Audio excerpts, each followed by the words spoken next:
অভিষেককে চড় মারায় তৃণমূলের পাল্টা গণপিটুনিকে কার্যত সমর্থন পঞ্চায়েত মন্ত্রী সুব্রত মুখোপাধ্যায়ের। আজ তিনি বলেন, প্রতিক্রিয়ায় যেটুকু হয়েছে সেটুকু কিছুই নয়। শুধু তাই নয়, গণপিটুনির প্রসঙ্গে পঞ্চায়েত মন্ত্রী সাফাই, ইন্দিরা গান্ধী হত্যার পরে কত মানুষ খুন হয়েছিল, এখানে তো ওই যুবকের মৃত্যু হয়নি।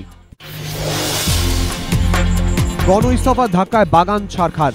রবিবার 3 শীর্ষকর্তার পর সোমবার পদত্যাগ করলেন মোহনবাগানের এক্সিকিউটিভ কমিটির 7 সদস্য, যাদের মধ্যে রয়েছেন ফুটবল সচিব উত্তম সাহা ও কমিটির একমাত্র মহিলা সদস্য অঞ্জন মিত্রের কন্যা সোহিনী মিত্র চৌবে। এক ধাক্কায় এতজন পদত্যাগ করায় প্রশ্ন উঠে গিয়েছে এক্সিকিউটিভ কমিটির ভূমিকা নিয়েই। টুটু বসু, অঞ্জন মিত্র ও দেবাশিস দত্তের পদত্যাগপত্র গ্রহণ করা হবে কিনা তা নিয়ে এদিন এক্সিকিউটিভ কমিটির বৈঠক হওয়ার কথা ছিল, কিন্তু এদিন কমিটির 7 সদস্য সরে দাঁড়ানোয় নতুন করে তৈরি হয়েছে অনিশ্চয়তা। পদত্যাগের বিষয়ে সিদ্ধান্ত কারা নেবে, কিভাবেই বা সেই সিদ্ধান্ত নেওয়া হবে তা নিয়েও তৈরি হয়ে গেল প্রশ্নচিহ্ন।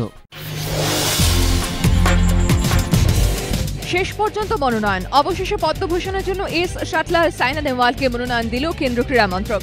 প্রাথমিকভাবে পুরস্কারের জন্য তাকে মনোনীত না করায় শনিবার ক্ষোভে ফেটে পড়েছিলেন সাইনা।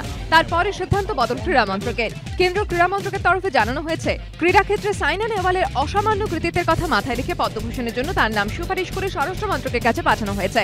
নির্ধারিত দিন পেরিয়ে গেলেও বিশেষ মনোনয়ন দেওয়া হয়েছে সাইনাকে। ক্রীড়া মন্ত্রকের নিয়মানুযায়ী 2টি পদ্ম সম্মানের জন্য 5 বছরের ফারাক থাকা প্রয়োজন। 2010-এ পদ্মশ্রী পেয়েছিলেন সাইনা। 10 দিনে দ্বিতীয়বার বিহারের জামুইয়ে ফের ট্রেনের দুঃসাহসিক ডাকাতি, যাত্রীদের সর্বস্ব লুট। পুলিশ সূত্র খবর, রবিবার মাঝরাতে জামুইয়ের কাছে দাঁতনগর হল্টে ডাউন ছাপড়া টাটা এক্সপ্রেসে চড়াও হয় দুষ্কৃতীরা। কেবিন ম্যানকে আগ্নেয়াস্ত্র দেখিয়ে থামানো হয় ট্রেন। তারপর ট্রেনের 4টি কামরার যাত্রীদের সর্বস্ব লুট করে দুষ্কৃতীরা।